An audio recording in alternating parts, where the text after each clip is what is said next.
Bien, vamos a comenzar con el tema 4, el arte hispano-musulmán, un tema que se va a desarrollar en tres grandes presentaciones. Esta es la primera de ellas, en la que vamos a trabajar el arte del periodo califal. Cuando hablamos de arte hispano-musulmán, hacemos referencia al arte que tiene lugar desde el año 711 hasta 1492, momento en el que definitivamente los musulmanes dejan de controlar políticamente el territorio peninsular que conocerán o que nombrarán con el nombre de Al-Ándalus.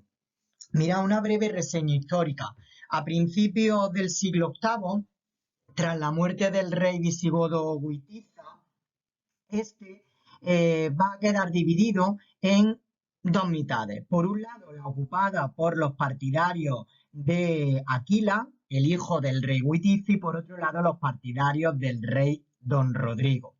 El primero, es decir, los partidarios de Aquila, van a pedir ayuda a los musulmanes que aceptarán gustosamente la colaboración y desembarcarán en Gibraltar en el año 711 bajo las órdenes del bereber Tarik, un Tarik que vencerá al rey Don Rodrigo en la batalla de Guadalete en el año 711. A partir de aquí se inicia la invasión musulmana que en tan solo 7 años dominará la península ibérica, a excepción, como expliqué en clase, de los núcleos montañosos de la zona cantábrica y pirenaica. La ocupación musulmana con capital en un primer momento en Córdoba, durará, como he dicho, hasta el año 1492, con la ocupación del reino nazarí de Granada por parte de los reyes católicos. En los primeros siglos, sí es cierto que Al-Ándalus se islamizó y adoptó fuertemente las costumbres musulmanas. En el terreno cultural, el pueblo árabe aportó avances en todos los campos de la ciencia, desde la astronomía a la medicina, pasando por las matemáticas y la geografía, o incluso tocando temas tan interesantes como la historia, la biología o la ingeniería. Por su parte, la historia de Al-Ándalus se divide en los periodos que veis en la imagen. Por un lado, del año 711 al 756 asistimos al Emirato dependiente de Damasco, donde Al-Ándalus es una provincia que depende política y religiosamente del califa de Damasco, de la dinastía Omeya. Posteriormente, a partir del 756 y tras la llegada de Abderramán I al Andalus, este pasará a ser un emirato independiente en el que tan solo Al-Ándalus obedecerá al califa de Bagdad desde un punto de vista religioso y ya no desde un punto de vista político. Y bueno, ahora cuando nos adentremos en el arte califal, os iré explicando brevemente la historia de los periodos que acontecen desde el año 929 hasta el año 1492.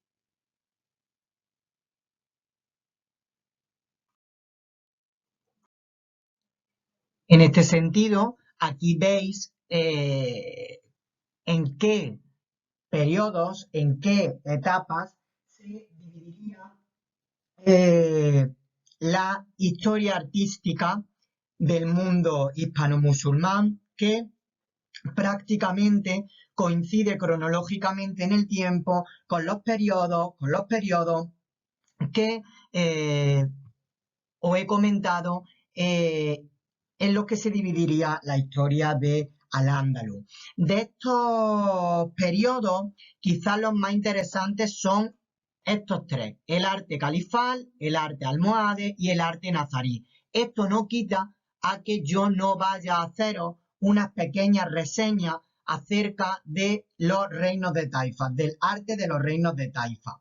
Mirad, con respecto al arte califal, que se desarrolla en la época omeya, en torno al siglo VIII, siglo IX, El arte hispano-musulmán se encuentra muy influenciado por los estilos artísticos precedentes, lo cual no quita que el arte califal evolucione por sí mismo y se caracteriza, como veremos ahora a continuación, por el empleo de soluciones técnico-artísticas muy bellas y complejas, tales como las arquerías, bóvedas de nervios, que podemos ver en la Mezquita de Córdoba, ¿vale? Sus obras más significativas son la Mezquita de Córdoba y Medina Zara. Con respecto al arte almohade, el arte hispano-musulmán se caracteriza por fomentar una arquitectura un poquito más austera, un poquito más sobria, donde priorizará la estructura arquitectónica frente a lo decorativo. Sin embargo, esta decoración ornamental no quedará muy descuidada. Las obras más importantes de este periodo son la Giralda de Sevilla y la Torre del Oro, también en la capital sevillana. Por último, la última etapa interesante que vamos a trabajar en este tema es la época nazarí, una etapa en la que se desarrollará un lenguaje artístico propio excepcional, un lenguaje artístico caracterizado por una enorme riqueza decorativa en el interior de los edificios que ayudará a disimular, como os dije en clase, la pobreza de los materiales utilizados en la construcción. Sin lugar a duda, la obra más interesante y por lo tanto importante del arte nazarí es la Alhambra de Granada y el Generalife.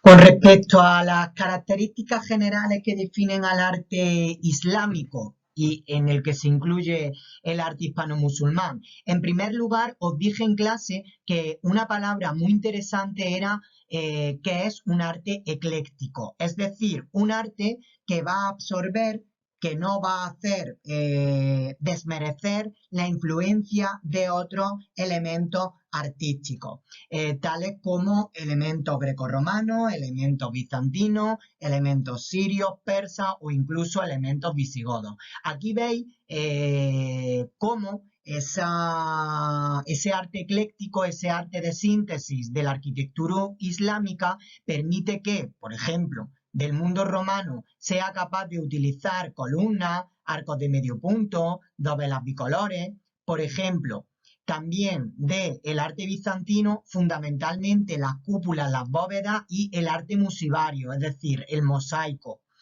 Del arte del Próximo Oriente, pues bueno, se caracteriza porque la arquitectura hispano-musulmana o la arquitectura islámica, a fin de cuentas, pues va a utilizar diferentes tipos de arcos, tales como el arco polilobulado o el arco apuntado. Y, por supuesto, el arte visigodo va a utilizar el arco de herradura, pero el arco de herradura, ya os comenté en clase, aquí tenéis el arco de herradura, os dije que iba a ser un poquito más amplio que el del mundo visigodo, que era un tanto estrecho.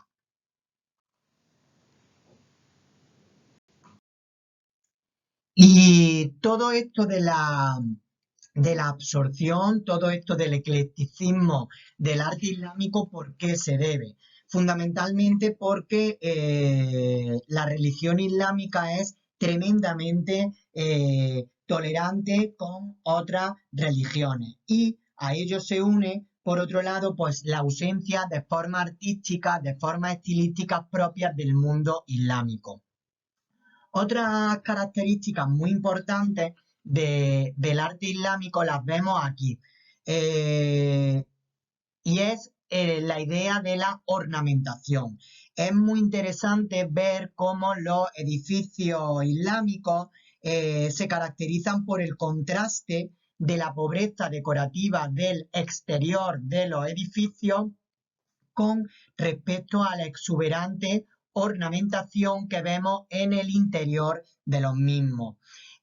Os dije que una de las características fundamentales del arte hispano-musulmán era el horror vacui, es decir, el horror al vacío. A fin de cuentas, para los musulmanes, todo el espacio mural debe de estar decorado. Por otro lado, ya os dije también en clase que los preceptos coránicos prohibían la representación de imágenes con el fin de evitar la idolatría. En ese sentido, ¿cómo podemos definir al arte islámico? Bueno, pues es un arte anicónico, lo que da lugar a una decoración abstracta, no figurada, es decir, no aparece la figura humana ni la figura animal, a excepciones, claro está, lo que nos permite, pues bueno, deducir que el arte islámico pues no desarrolle apenas ni la pintura ni la escultura y lo que vemos es un claro predominio de la arquitectura, ¿no?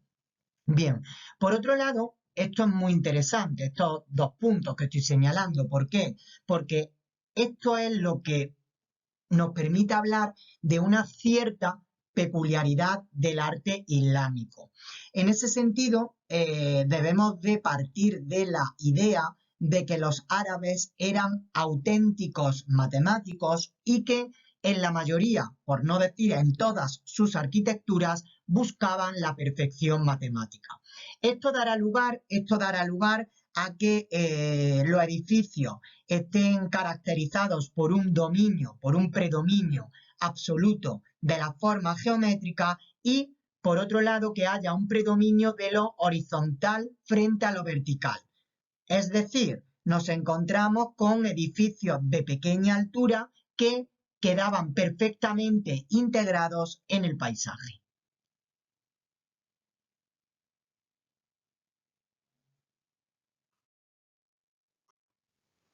Aquí vendría un pequeño esquema en el que, bueno, pues de alguna manera sintetizo o se sintetiza, mejor dicho, pues todo lo que hemos estado hablando, todo lo que hemos estado hablando de las peculiaridades y la ornamentación del arte islámico.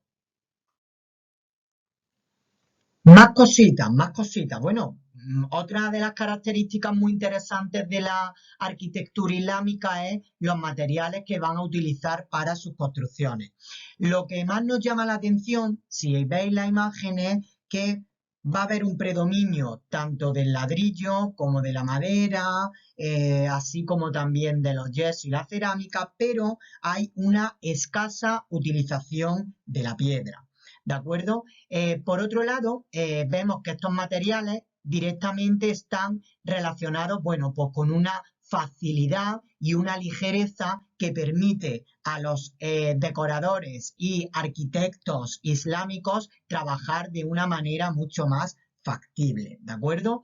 Bien, en ese sentido, sería interesante que habláramos de las técnicas decorativas, unas técnicas decorativas que vienen muy condicionadas precisamente por ese aniconismo, esa estética abstracta no figurada. En ese sentido, aquí tenéis delante cuáles van a ser los principales temas que el mundo árabe va a utilizar para la decoración. En primer lugar, tenemos que destacar la decoración de ataurique, es decir, se van a utilizar temas de carácter vegetal. Por otro lado, muy interesante la decoración de la cería, donde se van a utilizar en este caso temas geométricos. Y por otro lado, tenemos que hablar de la caligrafía, que se conoce también como una decoración de temas epigráficos, es decir, una escritura cúfica, en el sentido de que se van a representar pues, pasajes del Corán, poemas, etc. Por otro lado, esta ornamentación se va a ejecutar con placas de mármol, así como también con revestimientos de estuco. O también esta decoración se va a realizar con azulejos de cerámica vidriada que conocemos con el nombre de alicatado. Por último, también destacar a la decoración de mocárabes. La decoración de mocárabes donde la vamos a ver más es en el arte nazarí, en el arte nazarí. Se trata, en definitiva, de una unión, una fusión de diferentes nichos geométricos y simétricos que simulan a las estalactitas.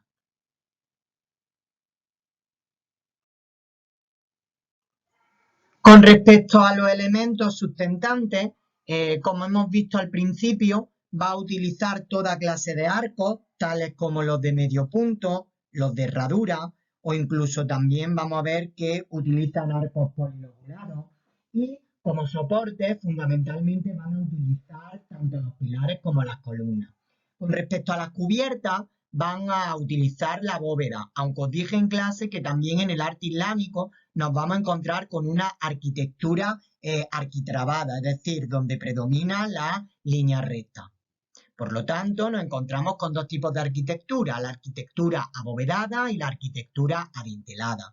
Con respecto a las bóvedas, bueno, pues deciros que van a perfeccionar las bóvedas de cañón, así como también las bóvedas de arista, y van a inventar incluso bóvedas de crucería, como por ejemplo esta, la bóveda de crucería califal.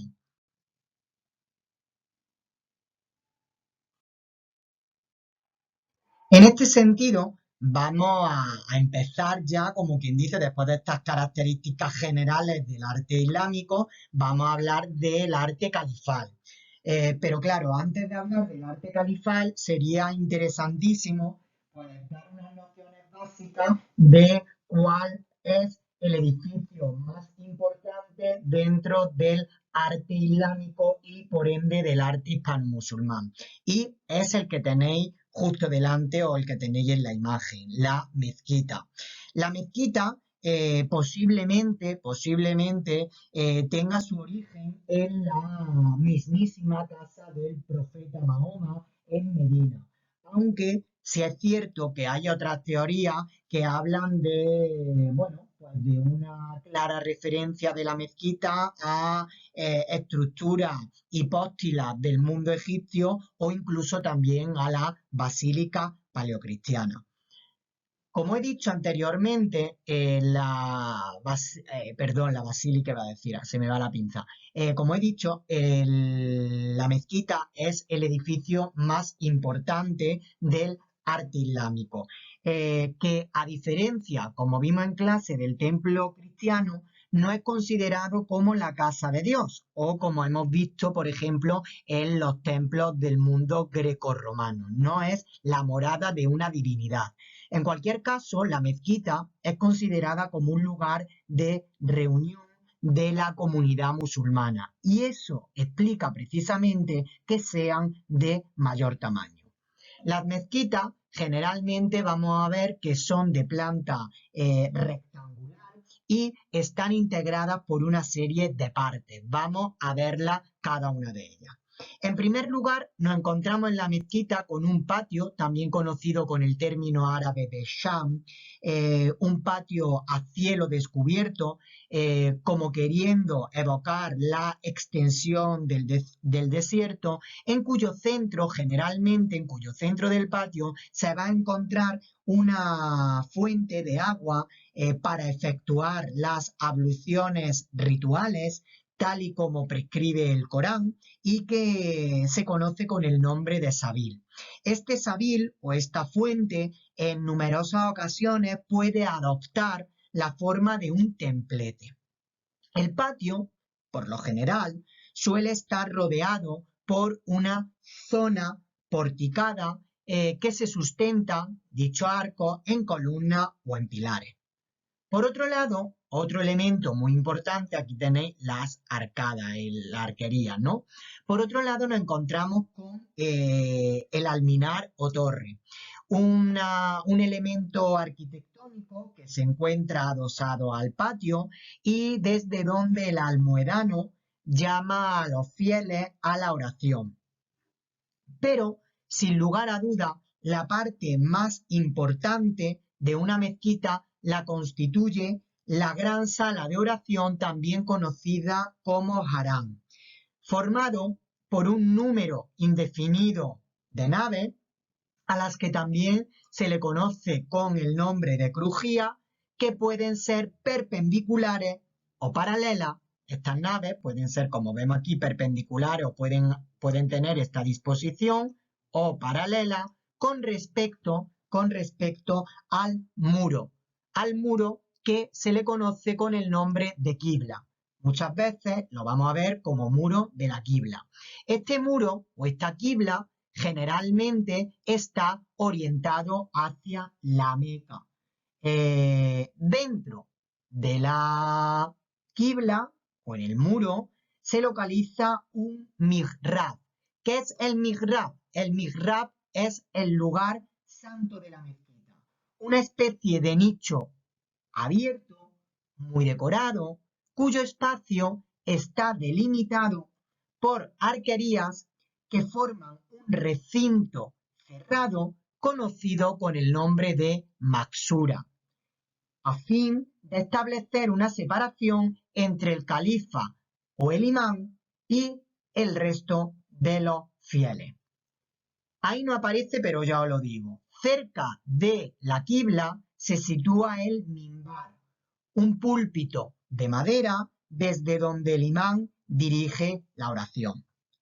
Paralelamente, deciros que muchas mezquitas también se convirtieron en escuelas coránicas, que se conocen con el nombre de madrasas y que, sin lugar a dudas, son el precedente más inmediato de las universidades cristianas medievales. En estos casos, estas madrasas disponían de dependencias y de habitaciones ordenadas en torno a un patio central.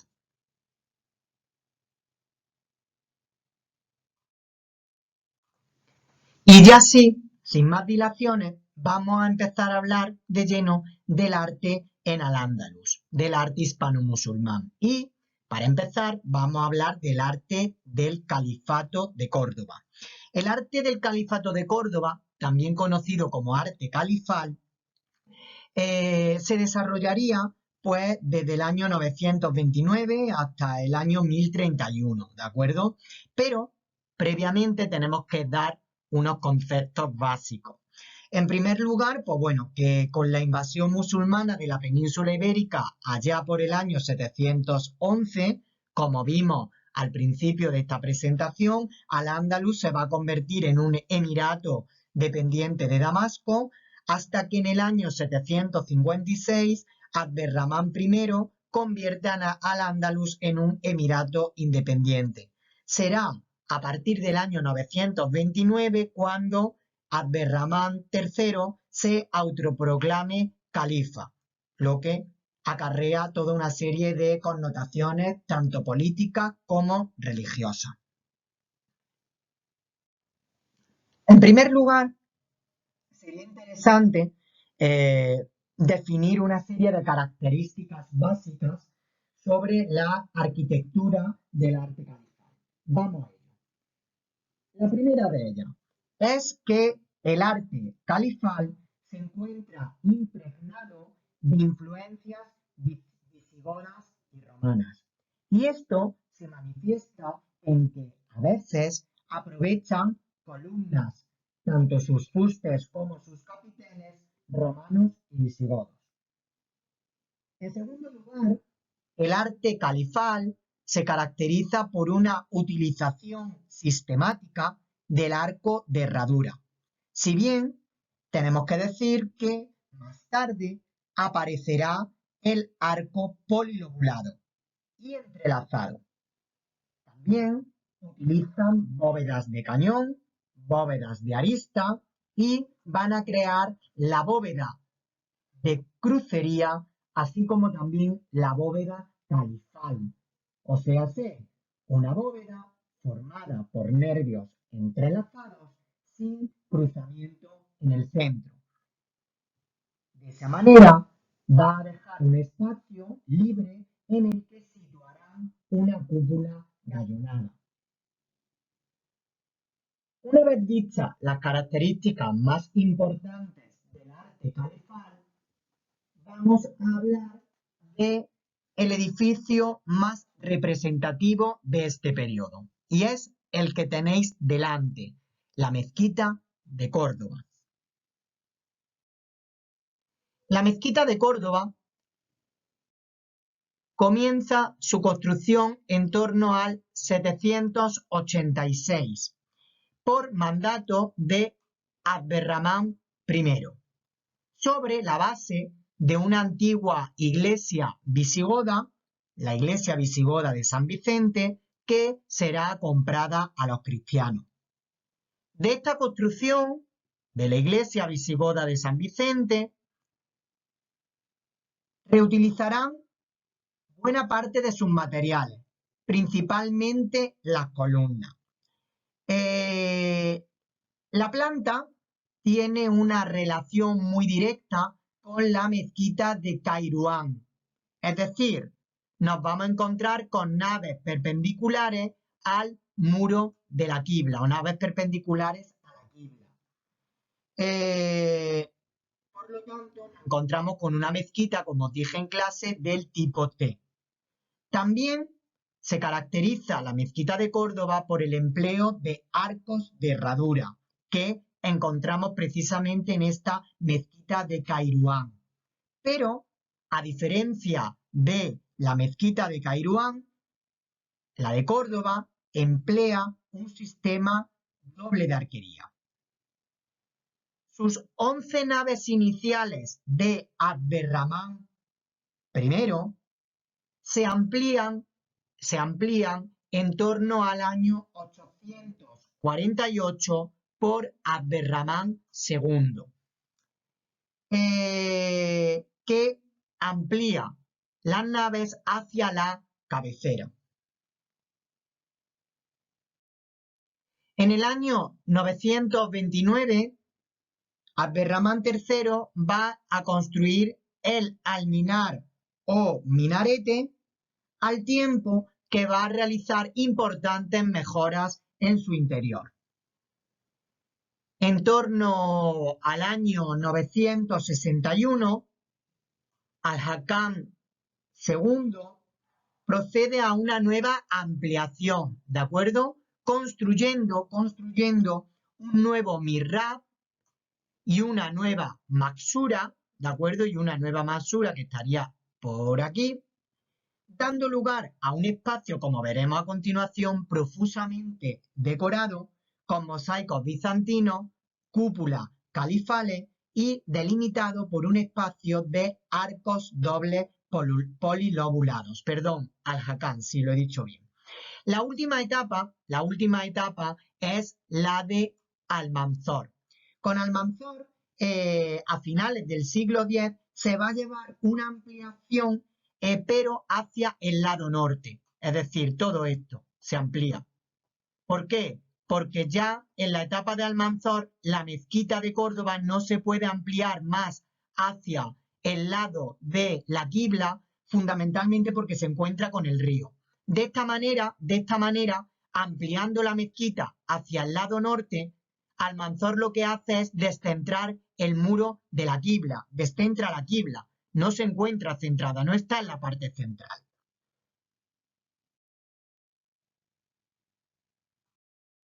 Aquí veis, bueno, pues cómo sería también una mezquita, las partes que la hemos visto anteriormente.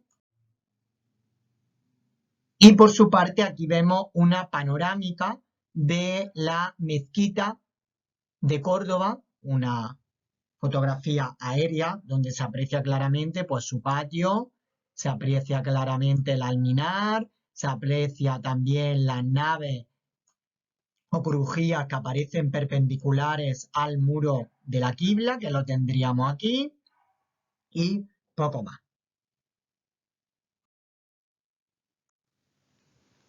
Bueno, aquí tenemos una de las puertas de la mezquita de Córdoba, donde nos encontramos, pues bueno, con arcos que se entrecruzan, lo que da lugar a un tipo de arco apuntado. Por otro lado, también nos encontramos con arcos polilobulados y con bellísimas o hermosas celosías, que serían pues esta especie de cubreventana, ¿no? Y por otro lado, lo que más llama la atención de esta puerta, sin lugar a dudas, es la decoración tanto de atauriques como de lacería de la mezquita de Córdoba, ¿de acuerdo? Con el tiempo nos vamos a encontrar que estos arcos polilobulados que incluso pueden ser, pueden aparecer de manera consecutiva y da lugar a una arquería trilobulada, pues con el tiempo, como decía, sustituirá al arco de herradura. Y esta imagen también me sirve para hablaros de esta parte que estoy señalando en amarillo, esta moldura de líneas rectas que se encuadra el arco de herradura y que se conoce con el nombre de alfiz. El espacio existente entre el arco de herradura y el alfiz, ¿de acuerdo? Se denomina albanegas, y incluso también puede ir decorado con atauriques, ¿de acuerdo? Bien.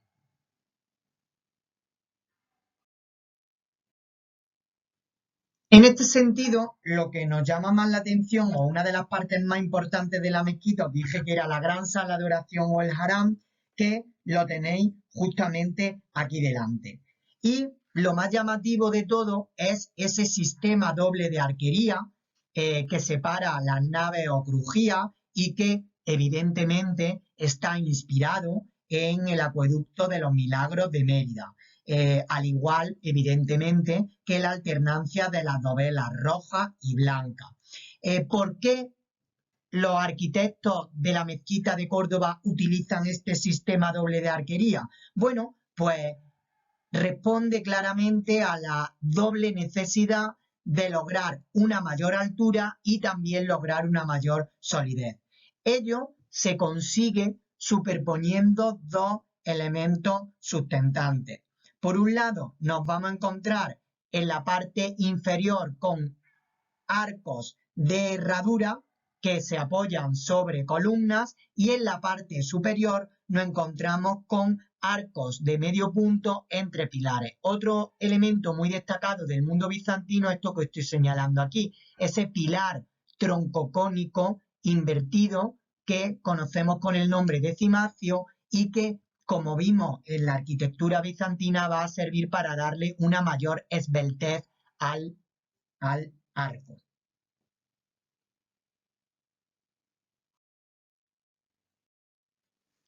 Aquí tenemos una imagen tanto del patio de la mezquita de Córdoba con esas arquerías que se apoyan sobre columnas y sobre pilares, y de fondo encontramos el alminar o torre, bueno, desde donde se llama a la oración.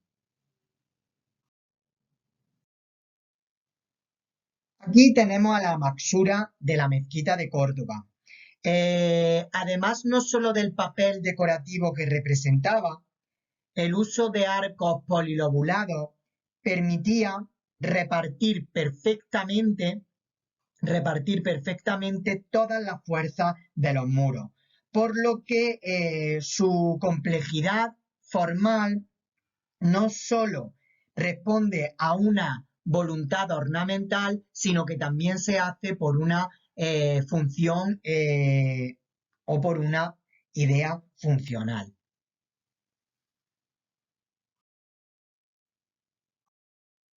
Bueno, pues aquí tenemos el lugar sagrado de la mezquita de Córdoba, el mihrab, una obra auténticamente de marmolería a la que le sigue una obra decorativa con mosaicos bizantinos, lo que llevará al califa Al-Hakam II a solicitar al emperador de Bizancio pues el envío de un musivario que decorara tanto el interior de las cúpulas de la maxura como también la fachada del mihrab.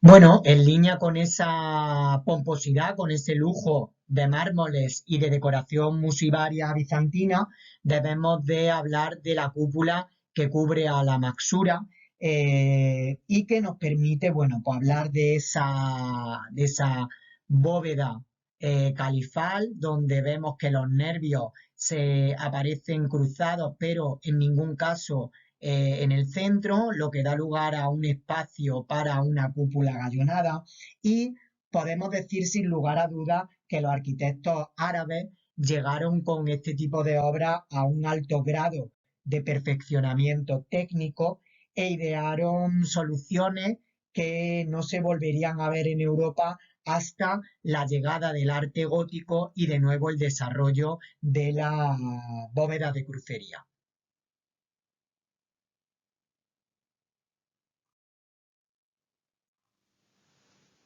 En cuanto a las construcciones civiles, debemos de destacar lo que vemos en imagen, la ciudad palatina de Medina Azahara. Está muy cerca de Córdoba y fue construida por Abderramán III para su favorita. Se dice que sus costes superaron la tercera parte de las rentas del Estado. La ciudad palatina de Medina Zahara tenía una clara función administrativa y ceremonial. Urbanísticamente es de inspiración oriental, ya que carece de simetría y no existe un centro propiamente dicho.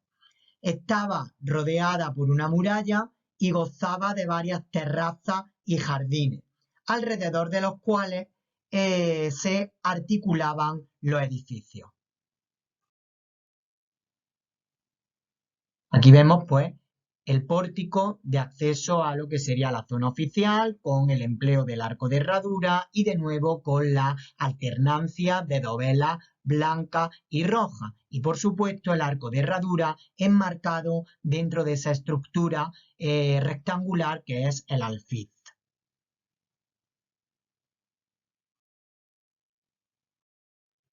Sin lugar a dudas, la pieza más interesante de esta ciudad palatina de Medina Zahara es el Salón Rico, donde, bueno, pues los,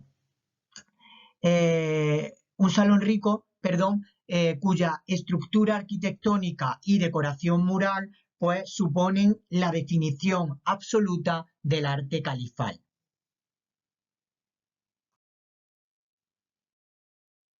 Por otro lado, si hay algo que define al Salón Rico, son los muros de piedra, que los vemos aquí, que fueron revestidos por placas de mármol con decoración de ataurique, con el tema del árbol de la vida, lo que manifiesta una clara influencia o una clara inspiración del mundo persa.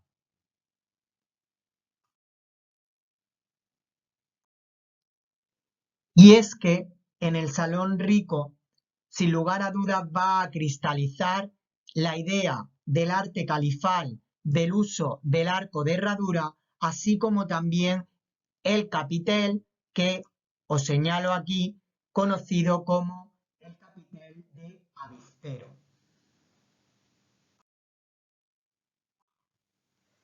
Y es que, sin lugar a duda, la decoración vegetal o de ataurique será también un elemento muy importante, un elemento decorativo importante en estas paredes del Salón Rico de Medina Zahara, una decoración vegetal formada, pues bueno, pues por pequeñas hojas que pueden ser simples, que pueden ser dobles, eh, con una minuciosa decoración que se solía realizar, como hemos visto anteriormente, con materiales blandos, tales como por ejemplo el yeso, y bueno, que una decoración que intenta suplir pues la inexistencia prácticamente de la escultura como de la pintura.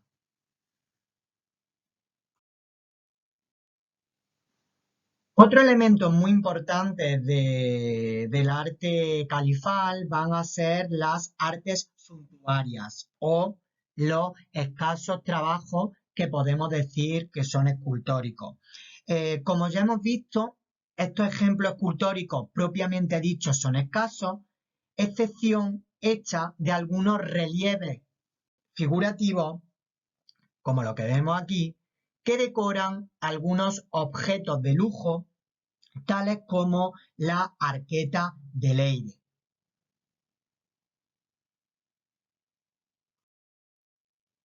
Por otro lado, nos encontramos con esta pieza, este bote de Almoguira, que se puede incluir dentro de la categoría general de artes suntuarias.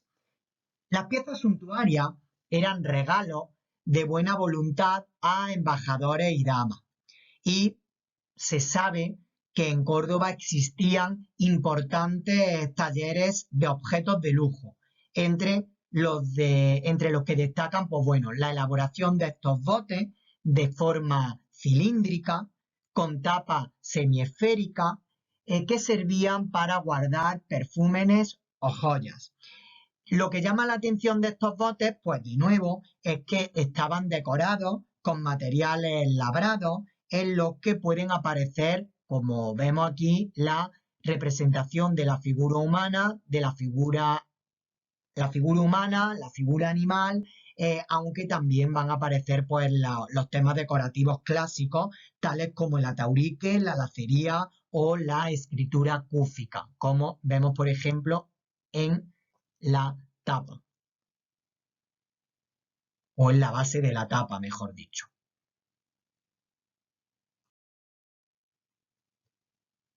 Bueno, pues aquí tendríamos los comentarios que tenemos que hacer al respecto de este tema. Esta imagen la hemos visto ya también en clase y esta imagen también se ha visto, así que sería lo que tendréis que comentar para el próximo día.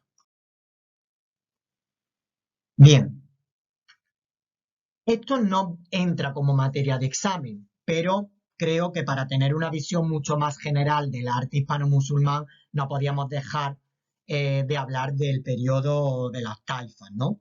Desde el punto de vista histórico, tras la muerte de Almanzor y su hijo, el califato va a comenzar un periodo de crisis que terminará con su fragmentación política en los llamados reinos de Taifa.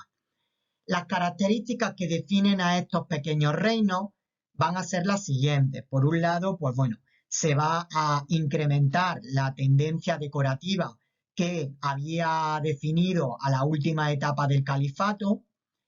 En segundo lugar, se va a buscar una arquitectura para impresionar, una arquitectura muy efectista, muy lujosa, pero al mismo tiempo de materiales pobres que serán recubiertos con yesos coloreados a fin de conseguir ricos efectos decorativos de una manera pues económica, ¿no? Esto es lo que explica que a día de hoy muchas construcciones del periodo Taifa hayan desaparecido. En este sentido, del periodo Taifa, en primer lugar tenemos que destacar la Aljafería de Zaragoza, que es el palacio de los Beni Hud, donde vemos una inusitada complicación de elementos, ¿de acuerdo? Nos vamos a encontrar, pues por ejemplo, aquí con arcos polilobulados que aparecen, bueno, pues con unos trazados un tanto más complicados de lo que hemos visto hasta ahora. También del periodo Taifa debemos de destacar pues construcciones de carácter civil y en Andalucía gozamos de la presencia de las alcazadas, tales como la de Almería o como la de Málaga.